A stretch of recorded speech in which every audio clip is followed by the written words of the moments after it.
स्वागत है आपका अंजारा ये जोन में। आज हम सॉल्व करेंगे कुछ सिविल सर्विसेज एग्जामिनेशन प्रीलिम्स के ज्योग्राफी के क्वेश्चन को, है ना। तो आइए देखते हैं। पूछ रहा है कि उत्तरी गोलार्ध की तुलना में दक्षिणी गोलार्ध में पश्चिमी पवन अधिक सशक्त तथा अस्थायी होती है, क्यों? ऑप्शन ए है कि उत्तरी गोलार्ध की तुलना में दक्षिणी गोलार्ध में भूखंड कम है। आप अगर देखिए कहीं ना कहीं मैप को, वर्ल्ड मैप को अगर हम देखते हैं इस तरह से, ठीक हो, तो ये वाला जो पार्ट है ये उत्तरी गोलार्ध और ये दक्षिणी गोलार्ध, इसमें भूखंड अधिक है। तो ये क्या होगा? Is a right answer. ये क्या ऑप्शन होगा? राइट होगा। ये बी को देखते हैं। उत्तरी गोलार्ध की तुलना में दक्षिणी गोलार्ध में कोरिलेस बल अधिक होता है। नहीं, ऐसा कुछ भी नहीं है। बिल्कुल क्या दोनों में क्या होता है? बराबर होते हैं। तो ऑप्शन बी गलत हो गया। तो इसका आंसर क्या हो जाएगा? ए। ध्यान गौर से देखना कि पूछ क्या रहा है। उपयुक्त में से कौन से कथन सही है? सही कथन क्या है? A is the right answer. Second question देखते हैं क्या होगा इसका आंसर। दूसरा क्वेश्चन देखते हैं। दूसरा क्वेश्चन है कि निम्नलिखित में से किन में प्रवाल भित्तियां है? क्या पूछ रहा है? निम्नलिखित में से किन में प्रवाल भित्तियां होती है? तो नीचे दिए कूट का प्रयोग कर सही उत्तर चुनना है ना। तो देखते हैं क्या है इसका आंसर। तो अंडमान और निकोबार द्वीप समूह, प्रवाल भित्तियां कहाँ पर है? तो अंडमान एंड निकोबार द्वीप समूह अगर भारत के साउथ में अगर आप देखते हैं, यहाँ पर अगर आपको दिखा दिया जाए ऐसे करके, भारत के यहाँ पे है अंडमान निकोबार द्वीप समूह, है ना। और कच्छ की खाड़ी बिल्कुल सही है। कच्छ की खाड़ी, ये कच्छ है। कच्छ की खाड़ी अगर बात करें तो ये वाला पार्ट कच्छ की खाड़ी है भारत का। मन्नार की खाड़ी, ये है मन्नार की खाड़ी, है। सबसे बड़ा क्या बायोस्फीयर रिजर्व है? सबसे बड़ा बायोस्फीयर रिजर्व मतलब यूनेस्को द्वारा मान्यता प्राप्त में ही है सबसे बड़ा। और ये सुंदरवन, सुंदरवन की अगर बात करें तो ये वाला जो एरिया है आपका, कहीं ना कहीं ये पार्ट हम जो बंगाल की खाड़ी में देखते हैं, ये वाला बंगाल की खाड़ी, यहाँ सुंदरवन है। तो यहाँ पे ऑप्शन 4 इज द। तो क्या पूछ रहा है कि निम्नलिखित में से किन में प्रवाल भित्तियां है? तो प्रवाल भित्तियां यहाँ पे नहीं है। सुंदरवन 4 आप देखिए जहाँ जहाँ पे एलिमिनेट कर दीजिए। तो 2 भी एलिमिनेट हो गया, बी, आपका डी भी एलिमिनेट हो गया, बचा कितना? देखिए 1 2 3, तो ए इज द राइट आंसर। आइए अब सेकंड क्वेश्चन देखते हैं। थर्ड क्या पूछा है? निम्नलिखित कारकों पर विचार कीजिए, है ना। उपयुक्त में से कौन से कारक महासागरीय ओशन करंट को प्रभावित करते हैं? पूछा है, ठीक है। तो देखते हैं क्या क्या है। पृथ्वी का आवर्तन बिल्कुल राइट होगा ये। वायु दाब और हवा, एयर प्रेशर और हवा, है ना। विंड के बारे में। महासागरीय जल का घनत्व बिल्कुल होगा, है ना। ओशन का जो वाटर डेंसिटी है ना, तो कहीं ना कहीं वो होगा। पृथ्वी का परिक्रमण, है ना, रोटेशन ऑफ अर्थ, ये नहीं होगा। तो आप देखिए ऐसे भी एलिमिनेट कर सकते हैं, 4 जहां पर भी एलिमिनेट कर दीजिए, है ना। तो एलिमिनेट हो गया, B is the right answer. ये नेक्स्ट क्वेश्चन देखते हैं क्या है कि निम्नलिखित पर विचार कीजिए। उपयुक्त में से कितने ज्वालामुखी उद्गारों के उत्पाद, जो वोल्केनिक उद्गार होते हैं, जब eruptions होते हैं, है ना, प्रोडक्ट से कितने होते हैं पूछ रहा है। ज्वालामुखी, पायरोक्लास्टी, मालवा, बिल्कुल ये होते हैं, है ना। हम देखते हैं तो ज्वालामुखी का उद्गार होता है, ये होता है। ज्वालामुखी का अंश तो निकलता है ना, राख और धूल के रूप में भी निकलता है, बिल्कुल। नाइट्रोजन यौगिक, बिल्कुल। सल्फर यौगिक, बिल्कुल। चारों, इसका आंसर क्या होगा? राइट होगा, डी। आइए नेक्स्ट क्वेश्चन देखते हैं क्या पूछ रहा है। नेक्स्ट पूछ रहा है क्या, जल वाष्प के संदर्भ में, है ना, वेपराइजेशन के संदर्भ में निम्नलिखित में से कौन से कथन, निम्नलिखित में से कौन सा या कौन से कथन सही है? ये एक गैस है जिसकी मात्रा ऊंचाई के साथ घटती है। आप देखिए कहीं ना कहीं जो वेपराइजेशन होता है, जल वाष्प होता है, तो ऊंचाई के साथ क्या क्या होता है? वो घटने लगता है, बिल्कुल ये राइट।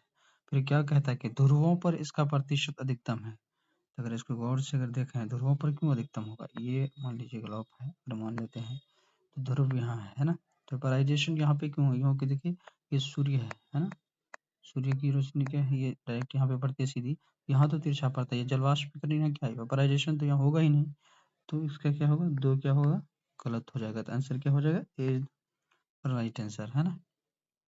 ये नेक्स्ट क्वेश्चन देखते हैं क्या पूछ रहा है कि भारत का एक विशेष राज्य निम्नलिखित विशेषताओं से युक्त है। निम्नलिखित राज्यों में से कौन सा एक ऊपर दी गई सभी विशेषताओं से मतलब युक्त है, मतलब सम्मिलित है।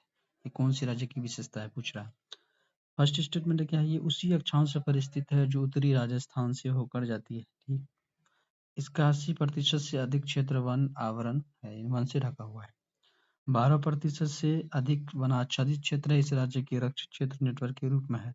तो आप अगर कहीं ना कहीं अगर भारत को अगर कहीं ना कहीं आप देखिए, अगर भारत को ऊपर से अगर हम देखें कहीं ना कहीं ऐसे करके, है ना, तो ऐसे करके लें तो ये अरुणाचल प्रदेश की बात कर रहा है। हाँ, is the right answer. Next question देखते हैं क्या पूछ रहा है। कोरियलिस बल के संदर्भ में निम्नलिखित कथनों पर इनमें से कौन सा कथन सही है ना, कूट प्रयोग करना है। तो आइए देखते हैं। ये पवन वेग की वृद्धि के साथ बढ़ता है। ठीक, पवन के वेग के वेलोसिटी के साथ बढ़ता है, बिल्कुल ये राइट है।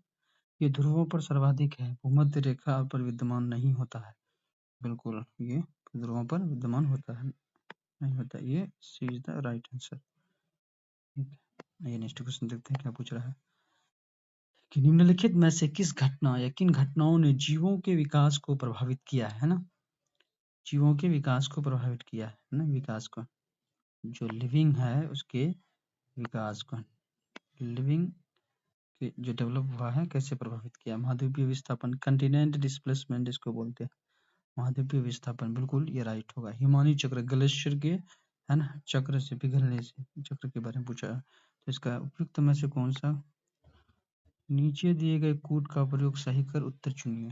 क्या होगा इसका, सी इज द राइट आंसर। ये नेक्स्ट देखते हैं क्या पूछा है। निम्नलिखित अक्षांशों पर विचार कीजिए। कथन ए क्या है, फर्स्ट स्टेटमेंट क्या है कि भूमध्य रेखा यानी इक्वेटर पर क्षोभमंडल की मोटाई ध्रुवों की तुलना में बहुत अधिक है, बिल्कुल ये सही है ना, ये सही है।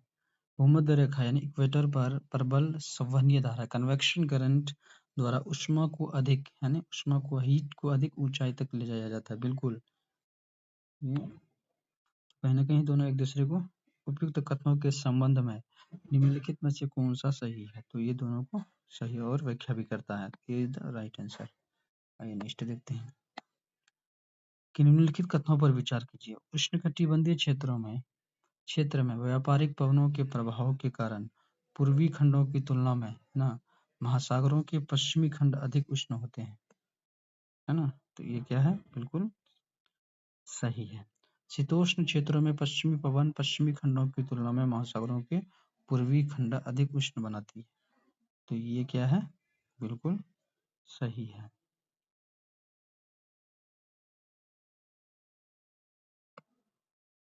कौन से सही पूछ रहा है ना, चलिए नेक्स्ट क्वेश्चन देखते हैं क्या पूछा है। उष्णकटिबंधीय ट्रॉपिकल अक्षांशों में दक्षिण अटलांटिक और दक्षिण पूर्वी प्रशांत में चक्रवात उत्पन्न नहीं होता है, इसका क्या कारण है। तो इसका अगर कारण आप देखिए कहीं ना कहीं क्या पूछ रहा है, ए में समुद्री पृष्ठों के ताप निम्न होते हैं, ऐसा तो नहीं है, गलत हो गया। अंतः उष्णकटिबंधीय अभिसारी क्षेत्र inter intertropical conversion zone ITCZ के बारे में बोलता है, बिल्कुल विरल होते हैं, इसका राइट आंसर यही होगा, बी है ना, B is the right answer. Next देखते हैं क्या है, क्या पूछ रहा है। सामान्यतः पृथ्वी की सतह से ऊंचाई बढ़ने के साथ तापमान में घटोतरी यानी घटोती मतलब कमी होती है, क्योंकि वायुमंडल पृथ्वी की सतह से केवल उसके ऊपर की ओर गर्म हो सकता है ना, बिल्कुल ये राइट है। ऊपरी वायुमंडल में आर्द्रता अधिक होती है ना, तो ये गलत है, ऊपरी वायुमंडल में आर्द्रता अधिक होती है, गलत हो जाएगा। ऊपरी वायुमंडल में हवा कम घनी होती है, बिल्कुल ये सही है, तो क्या हो जाएगा, एक और तीन, सी इज द राइट आंसर पूछ रहा है, सही आधार पूछा है के लिए। आइए नेक्स्ट क्वेश्चन देखते हैं क्या पूछ रहा है कि निम्नलिखित कथनों पर विचार कीजिए। लाल सागर में किसी भी रूप में बहुत कम वर्षण होता है, बिल्कुल सही है। लाल सागर में नदियों से जल का प्रवेश नहीं होता है, तो उपयुक्त कथनों में से कौन से सही है ना? तो पूछ रहा है क्या कि कौन से सही हैं? तो लाल सागर में किसी भी रूप में बहुत कम वर्षण होता है। अगर आप देखिए, ये अगर मैप अगर अफ्रीका के ऊपर से अगर देखें तो कहीं न कहीं ये वाला जो पार्ट है, ये लाल सागर है, तो यहाँ बिल्कुल कम वर्षा होता है ना? क्योंकि ये मिस्र के पास है। लाल सागर में नदियों से जल का प्रवेश नहीं होता है, बिल्कुल यहाँ प्रवेश नहीं होता अगर लाल सागर को देखें तो कहीं न कहीं। तो ये 2 भी सही है। उपयुक्त कथनों में से कौन-सा सही है? क्योंकि कभी-कभी यहाँ नहीं पूछता है, इस चीज़ों का ध्यान रखना है। तो सी इज़ द राइट आंसर। आइए नेक्स्ट क्वेश्चन देखते हैं। नेक्स्ट क्वेश्चन क्या है कि निम्नलिखित कथनों पर विचार कीजिए। पृथ्वी का चुंबकीय क्षेत्र हर कुछ 100 हज़ार सालों में उत्क्रमित होता है। यानी उत्क्रमित मतलब होता है पैदा होता है ना? ये सही लग रहा है। पृथ्वी जब 400 मिलियन वर्षों से अभी तक अधिक पहले बनी, तो ऑक्सीजन 54% थी और कार्बन डाइऑक्साइड नहीं थी। ये गलत है। जब जीवित जीव पैदा हुए, उन्होंने पृथ्वी के आरंभिक वायुमंडल को बदल दिया। बिल्कुल, ये सही है। तब एलिमिनेट करके भी देख सकते हैं, जहाँ-जहाँ 2 ऑप्शन है उसको एलिमिनेट कीजिए। 2 eliminate, D eliminate, C is the right answer. आइए नेक्स्ट क्वेश्चन देखते हैं। नेक्स्ट क्या है? तो ये आज का अंतिम सवाल था ज्योग्राफी का। फिर नेक्स्ट वीडियो में मिलेंगे। जब तक अपना ख्याल रखिए। इसी तरह जुड़े रहिए अंजार आईएएस जोन में। मिलते हैं नेक्स्ट वीडियो में।